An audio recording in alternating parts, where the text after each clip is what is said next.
So welcome back to Quilt Math 2. A couple months ago, I did a video on how to resize a quilt block, how to take a quilt block tutorial that was written for, say, a 6-inch block and turn it into a 18-inch block. And many of you requested the kind of next step in quilt math, how to take those block designs and figure out how much yardage you need for an entire quilt. So that's what we're going to do today. I have printed out this sample design that I mocked up in EQ8, and we are going to figure out how much yardage we need for it. Now, EQ8 will give you an idea of how much yardage you need. So I haven't peeked, and I'm going to figure out my yardage, and then we're going to compare it to what EQ8 gives you. EQ8 often doesn't take into account any type of step-saving measure, shall we say. So it's not going to give you any instructions for 4 at a time half square triangles or 4 at a time flying geese or trimming. It's going to give you exactly the pieces you need and have you sew them together. So it's an estimate of yardage, but it's not as perfect as sitting down and actually doing all the math. Now, if you are not interested in doing quilt math, or you don't have a particular quilt pattern in mind when you are buying fabric, there are some kind of general guides that I use for myself when I'm buying fabric, depending on an idea for a quilt pattern that I might have, or if I'm just buying fabric knowing that it will eventually be made into a quilt. So when I print out a quilt from EQ8, these are the pages that I print. I print the kind of overview of the quilt, so I can see borders and layout and how many blocks that I need. I also print out a rotary cutting diagram of each of the blocks, and those look like this. There's not a ton of detail on these pages, but it does give you kind of the exact measurements for the patches in this kind of map of the block, and it will tell you how many of each color you need. I have the same one for the alternate block in this quilt. The first thing I like to do is just count up how many blocks I need of each type. So for this block, I need 12. So I'm going to write that right at the top of this. And that is because there are going to be certain types of time-saving measures, like, let's say, 8 at a time half square triangles. Now, if I was looking just at this block, I may not consider that as an option because there's only 4 half square triangles. But if I remember that I have to make 12 of these blocks, then if I'm 8 at a time half square triangles, then I have enough for 2 blocks. So those won't go to waste. So just thinking kind of bigger picture on the quilt scale rather than the block scale will help you kind of think about the sizes of pieces that you need to cut. For the star block, I need 13. 13 blocks.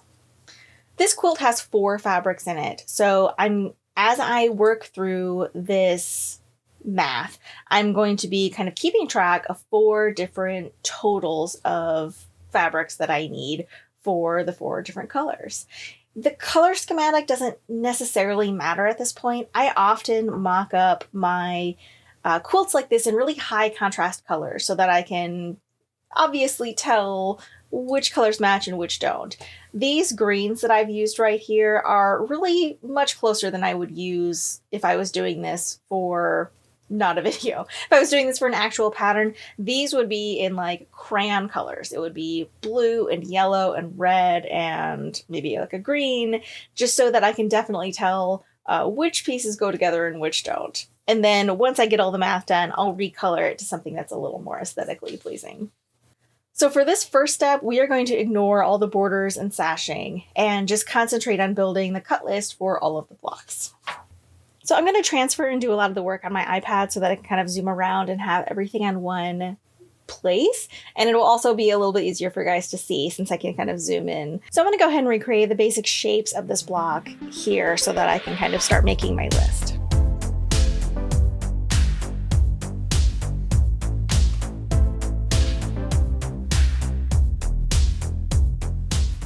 So for each block, I know that I need 4 half square triangle units. I need 4 of these white squares, and I need 1 of this center aqua square. And I'm just taking that from the map of the quilt block. Now I need 12 of each of these blocks to make an entire quilt. So I'm going to multiply each of those times 12.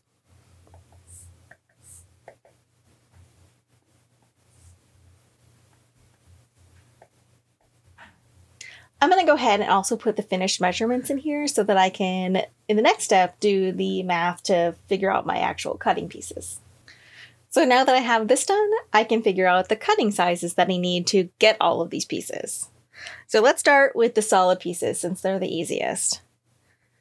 For this aqua piece, I know that I'm going to need 48 4.5 inch squares. And for this white, it's going to be the same. 48 4.5 inch squares. Now this half square triangle is our first unit that we're going to have to break apart and do some different math other than just adding the seam allowance. So I know I'm going to need both green squares and white squares for this. So now we want to pause and think about how we want to make these half square triangles. We know that we need 48 of them. So we have some options. We can do them one at a time with triangles. We could do them 2 at a time with 5-inch squares. We could do them 8 at a time with 10-inch squares. Now, I'm making 48 of them. Making 8 at a time would be a good time-saving measure, so I'm going to do that. So to make 8 at a time half square triangles, we need to cut 2 squares that are double the size of our finished half square triangle plus 2. So for a 4-inch half square triangle, we need to cut 10-inch squares. So I know I need 10-inch squares. And that's just math that I'm familiar with from doing half square triangles. I have a whole video on how to do half square triangle math. I will link it in the description below if you want to know the math on how to make all the different kind of varieties of half square triangles. So now that we know the size squares that we're going to cut, we need to know how many we need to cut. We know that we need 48 finished half square triangles. So we're going to get 8 at a time. So we need to cut 6 of each of these 10-inch squares. So that is our cut list for all 12 of these snowball variation blocks. Now that we have that done, let's move on to the next block. So now it's time to take a look at block 2, our alternate block. We do need 13 of these rather than the 12 of our other block. So as we take a look at this block, we see one shape that's already familiar to us. We know that we're already cutting 4.5-inch white squares from our other quilt block. So as we kind of work through this diagram, we're going to start looking for those things that we already have a cut list kind of entry for that we can start adding on to. So for this block, I know that I need 4 of them again. So I need 4. And this time I am going to multiply it by 13 since we need 13 of these blocks. That gives us 52. So we need 52 4.5-inch squares.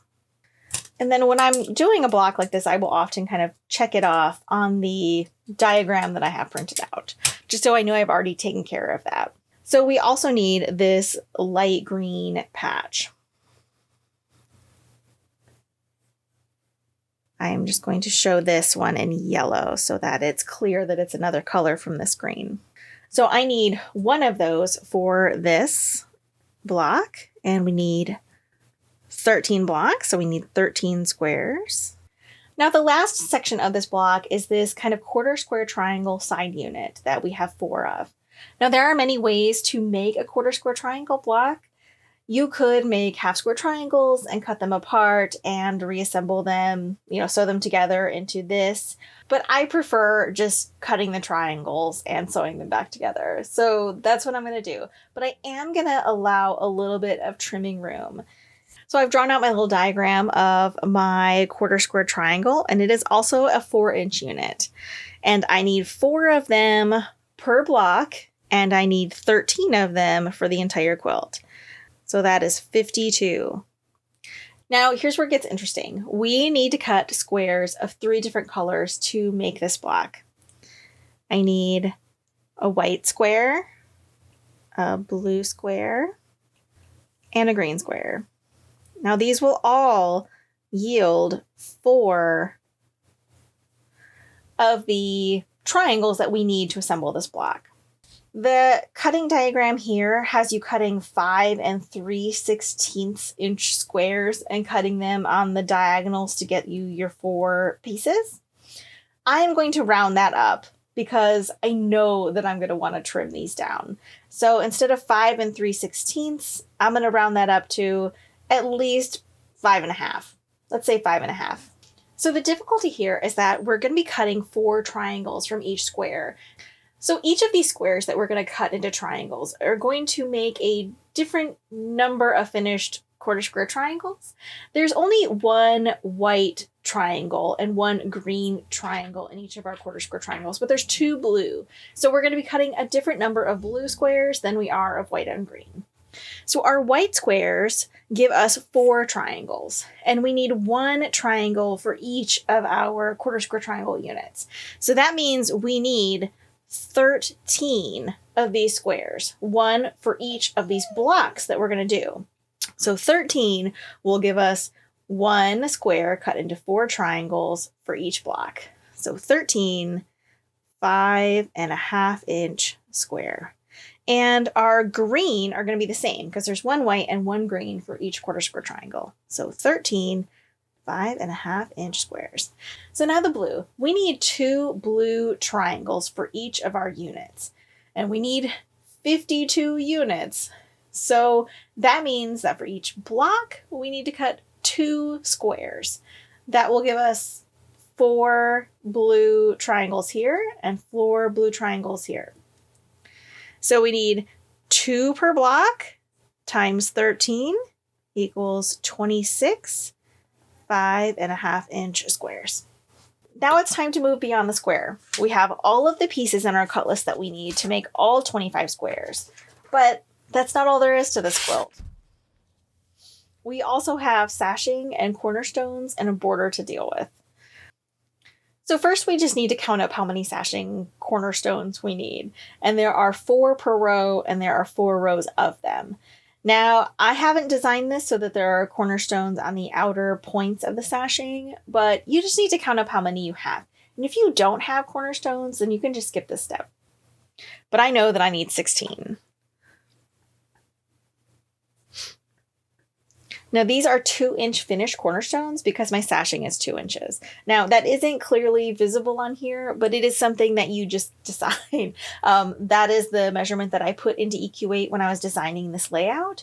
Or you could obviously change this and make it 3 inches. That's a really easy way to upsize or downsize a quilt. If you want it to be just a little bit bigger, you can always add sashing or increase the size of the sashing in a pattern that you already have. So if you don't want to go through the trouble of resizing all of the blocks, you can just add a little bit to the sashing and no one will ever notice. It'll just be a little bit bigger and that's great.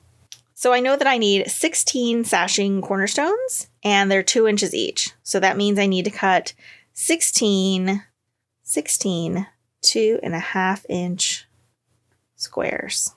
Now we need to deal with the white sashing that goes between the blocks. My sashing is 2 inches and I know my blocks are 12 inches.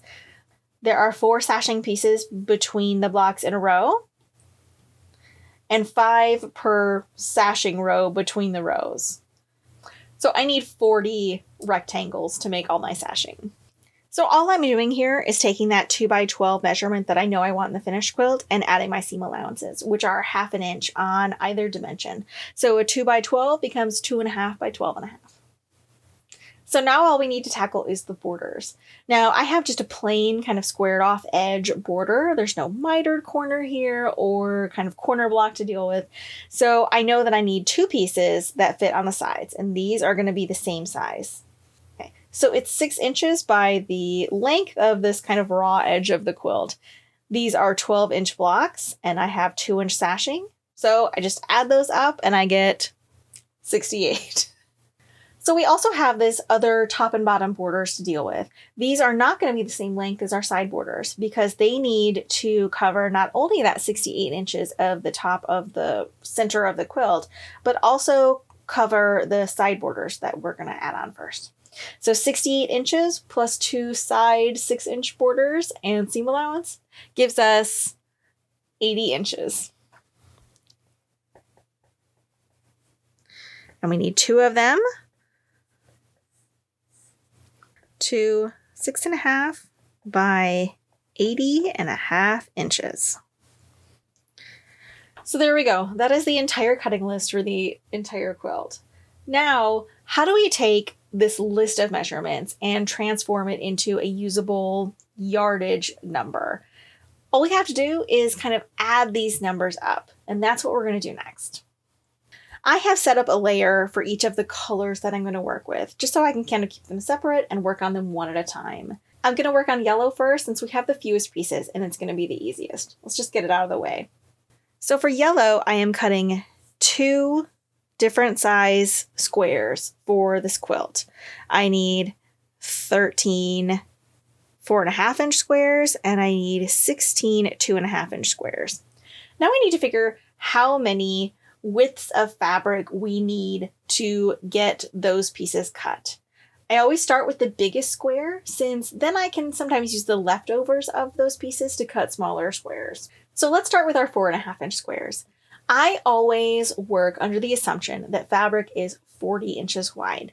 Some fabric may be a little wider, like Kona cotton is sometimes 44 inches wide. Some other brands may vary a little bit, but you can usually count on getting 40 inches. So I always play it safe and assume I only have 40 inches.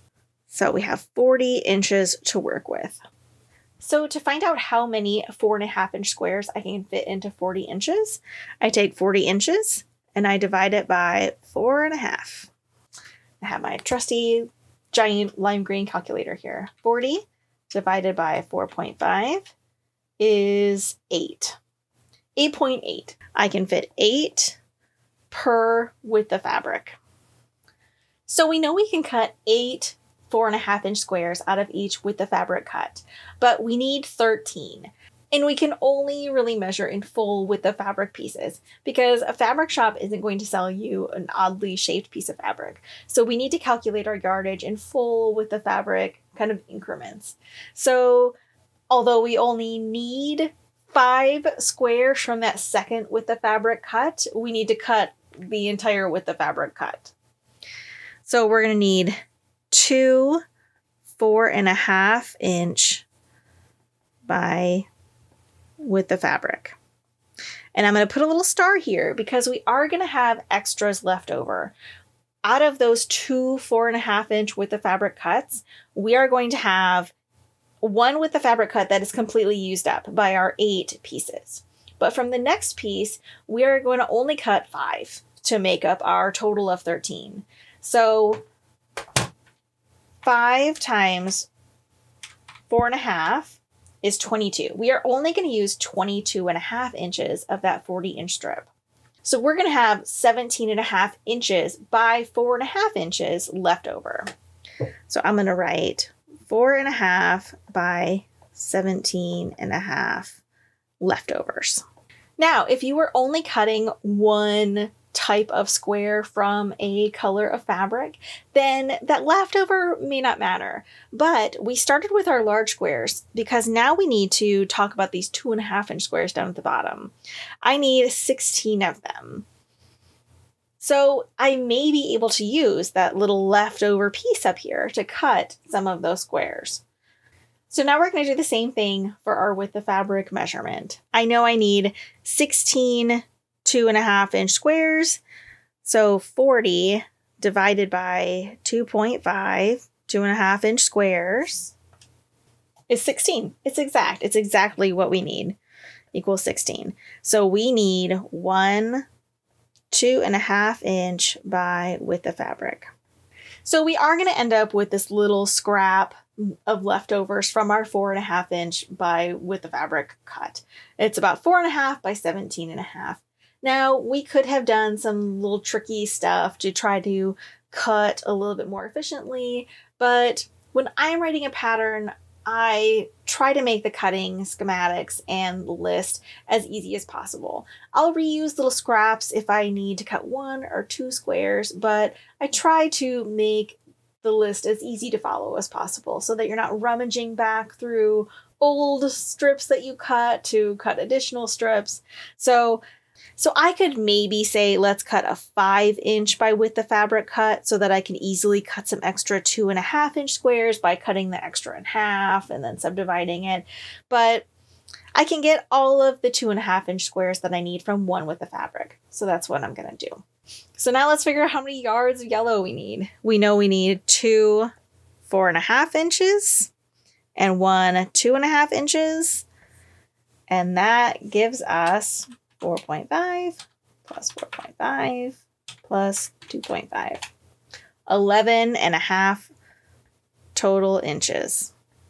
So to translate that into yards, we take 11.5 divided by 36, which is the total number of inches in a yard. And that gives us 0.32 yards. So 0.32, if your shop will sell you 3/8 of a yard, then you can certainly do that. For me, I would round this up to a half a yard. If you are buying something like 3/8 of a yard and you're cutting it just within an inch or two, if your shop cuts it a little wonky, or you make a mistake in cutting, or you just need to square up the edges a little bit more than you anticipate, you might run out of fabric. I would always rather buy a few more inches, another 1/8 of a yard, just to make sure that I have enough, especially if I don't plan on making the quilt immediately and that fabric might not be available when I come back if I wait too long. So for yellow, I'm going to round up our 0.32 yards to 1/2 of a yard. So now that we're done calculating our yellow yardage, it's time to move on to another color. And I'm going to do the blue. This one is going to be maybe even easier than yellow because there's only one size of square that we're going to be cutting. We need to cut 26 5.5-inch squares from our blue fabric. And that blue fabric is this kind of darker aqua in my diagram. So just like in the yellow, we have 40 inches in our width of fabric to work with, and we're going to be cutting 5.5-inch squares. So from each 40-inch width of fabric, we can get 7 squares. So 7. We need 26 of them. Now 26 isn't divisible by 7. We would need 3.7 strips, but you can't cut 3.7 strips, so we'll need to cut 4. 4 5.5-inch width of fabric strips. And that is equal to 22 inches of our blue fabric. Now to transfer that into yards, we take 22 and divide it by 36. And that is 0.611 yards. Now, shops don't sell 0.611 yards of fabric, so I would round this up to 3/4 of a yard, which is 0.75 yards.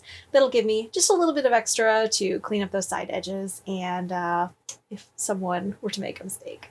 It would also give me a small scrap at the end because we're going to be cutting 7 squares out of each width of fabric, and we're going to end up with kind of a rectangle left over. So let's take a look at this aqua color of fabric. We are only cutting these 12 squares from this aqua fabric. So we know we're going to start with 40 inches of available fabric divided by 4.5. And that means we can cut 8 4.5-inch squares from each width of fabric. Since we're going to need 12, we're going to need to cut 2 4.5-inch width of fabric pieces. That's going to give us some leftovers, but we can't cut a partial width of fabric strip, so we need to cut 2. And that's all the fabric we're going to need for this color. Now, 2 4.5-inch strips equals 9 inches of fabric, which is 1/8 of a yard. Now that's 9 inches, and that's cutting it pretty close. I would round this up to at least 1/4 of a yard, just to be safe. Now pickle, we have 2 cuts we need to deal with. We have our 10-inch squares for our half square triangles here, and we have our smaller 5.5-inch squares for our 1/4 square triangles here at the bottom. Now I always like to start with the larger size square so that we can use those little scraps as leftovers. So we have 40 inches of fabric to work with, and we're making 10-inch squares. So we can get 4 per width of fabric. 4 per 10-inch width of fabric. We need 6, so we will need 2 10-inch width of fabric. And that will leave us with about 20 inches times 10 inches of leftovers. That's our final cut for those squares. And down here, we need 13 5.5-inch squares. We have a 40-inch width of fabric divided by 5.5 again. I can get 7 per. And since I need 13, I'm going to have to cut 2 width of fabric. So 2 5.5-inch width of fabric.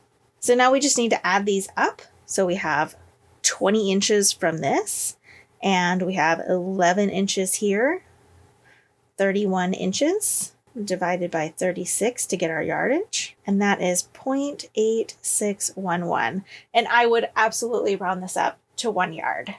Now the white is going to be the most complicated because it's the most. It's a lot of different shapes. It's a lot of different pieces. And so we're going to be doing the same math that we just did. We're just going to be adding up more numbers at the end. So I just start at the top of my list. I need 6 10-inch squares. So I just did this math up here. So I know that I need 2 10-inch width of fabric cuts to get my squares. And there will be some little leftovers. I'll have about 20 by 10 inches of leftovers. Now here I have 48 4.5-inch squares. So 40 divided by 4.5 is 8. Now you'll start to see these same numbers kind of pop up over and over again. That's not uncommon. When you're cutting fabrics that are going to be matching up, you're going to end up with a lot of the same size squares. So you might be able to reuse some of the math you've already done. Since I know we already did this math when we did that number. Hi everyone, it is Editing Megan here, and I just caught one of my own math mistakes while reviewing this footage during the editing process. Here I did the math for 48 white squares when I forgot that second entry of another 52. So in all, you should have 100 white squares here to do the math. So it does change the yardage that you'll see in the future a little bit, and it explains why at the end of the video I'm kind of confused why EQ8 gives me a different white yardage number that I came up with. So be sure to double check, and this is why this first round is just a draft. We also have these tiny little quarter square triangles that we're going to cut with our white fabric. And this number is the same as this pickle one that we already figured out. So you can grab that number as well. And now we get to the sashing pieces. Now these pieces are much bigger, but we're going to do the math exactly like we did before. For the sashing pieces, I don't really want any seams in them. So I'm going to cut them all from with the fabric segments like I would a smaller square. So I have 40 inches to work with, and I need 12.5-inch pieces. I can get 3 sashing pieces per width of fabric, and I need 40 of them. I need 14 width of fabric cuts to be able to cut 40 sashing pieces. So 40 2.5-inch by width of fabric pieces. This is assuming that you're cutting 2.5-inch strips. Now, could you flip the sashing the other way and cut a 12.5-inch width of fabric? Absolutely. Let's see if it will make a difference. Since we'll be cutting it the opposite way, we're going to be cutting 2.5-inch segments out of our 40 is 16. So we could get 16 of our 40 pieces that we need out of each 12.5-inch cut. So since we can get 16 of our sashing pieces out of each 12.5-inch width of fabric cut, we would need to cut 3 of those width of fabric cuts to be able to get our 40. Because we could get 32 out of 2, but we need that 40. So we would need 3 12.5-inch by width of fabric. Now, these are going to yield the same amount of rectangles for our work. This one is going to give us a lot more scraps because we're only going to be cutting a few rectangles out of that third width of fabric cut. But this one requires 35 inches of fabric, and this one requires 37.5 inches of fabric. Is it a big deal? No, it's just 2.5 inches. But compounded over a quilt, I try not to have someone buy yards and yards of extra fabric. I try to be as efficient as possible. Now, if you prefer cutting the 12.5-inch width of fabric You absolutely can. You can do it either way. This is just a decision that you're going to have to make. So I think I'm actually going to stick with our 12.5-inch widths. Just for fun, just for something different. I don't usually cut my sashing that way, but I'll try it this time and see. Maybe it's better. So now we come to the last piece of our quilt, the borders. Now, borders are usually, and especially in this case, much larger than a width of fabric. So we can't just cut with the fabrics and subcut them into borders because they're bigger than the width of fabric. So what I like to do is just total up the total number of inches of border I need. So for this quilt, we need 268.5-inch pieces and 2 80-inch pieces.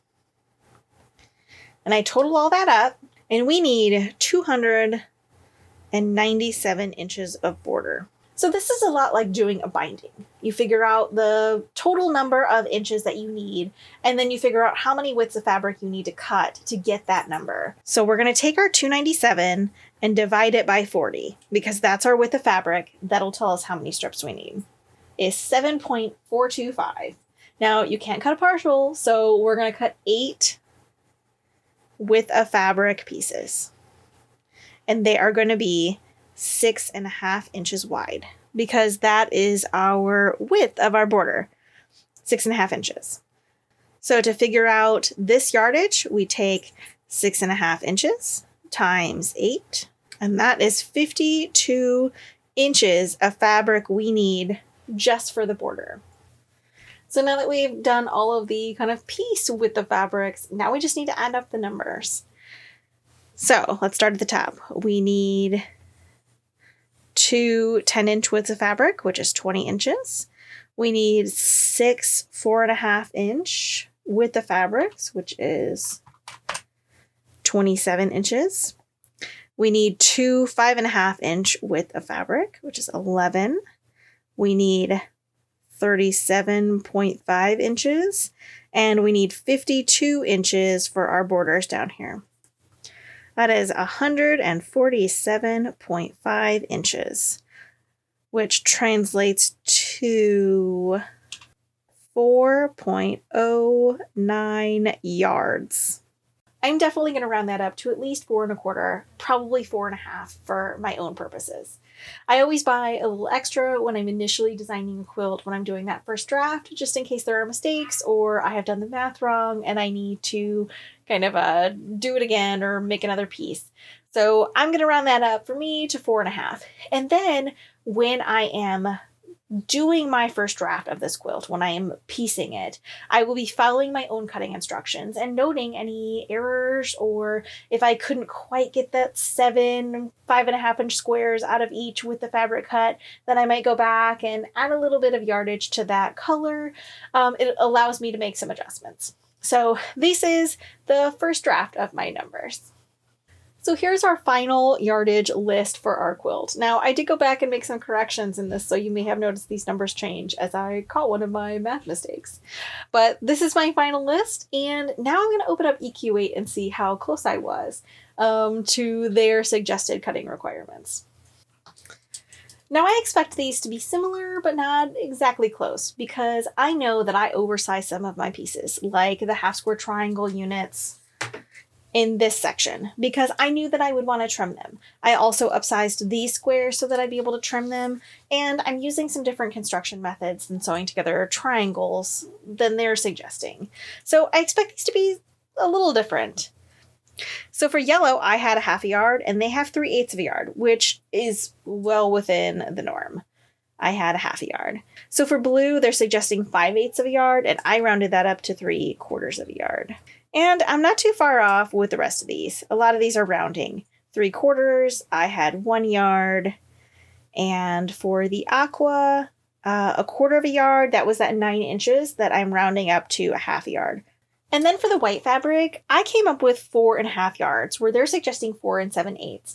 Now, that's a little bit more than my estimate, but this is kind of the power of buying a little bit of extra fabric, especially when you're designing a quilt and you need to make that rough draft first. If I had both of these measurements, I would probably end up buying 5 yards of white. And if I have leftover white, I can always use it in another project, or I could cut my binding out of it if you wanted a white binding, which I don't know that you necessarily do, but maybe you're not using white for the background. But that's all to say that these numbers, both of these numbers, they're drafts, they're estimates. You're going to get really close and you might be spot on. You might not need to make any additional changes after you do all of this math. But math and fabric can be a little different than each other. And here in this corner, you can see that EQ8 assumes a fabric width of 44 to 45 inches, whereas we were assuming 40 inches. So some of these numbers might actually get smaller because you may find that your fabric accommodates another square out of each with a fabric cut or something to that effect. So that is how I do quilt math, how I take the diagram of a pattern that I've designed and come up with a final fabric requirement list. I am self-taught. This is how I have arrived to this process after years of kind of trial and error. I hope that seeing someone else do this helps you in your process. But if you have a different method, then if it works for you, then stick with it. If you like doing this math to kind of double check yourself, then great. If you want to rely on the EQ8 estimates, then they're pretty good. They gave us a pretty good estimate of what I came out with. You might want to round up a little bit, but it's a great place to start. So if you guys have any other quilt math questions, then leave them in the comments below. I am happy to try to help as much as I can. And if you have other quilt math requests for videos, then I'll be happy to do them. So I hope you guys have a lovely couple weeks, and I'll be back soon with actual sewing. Happy quilting!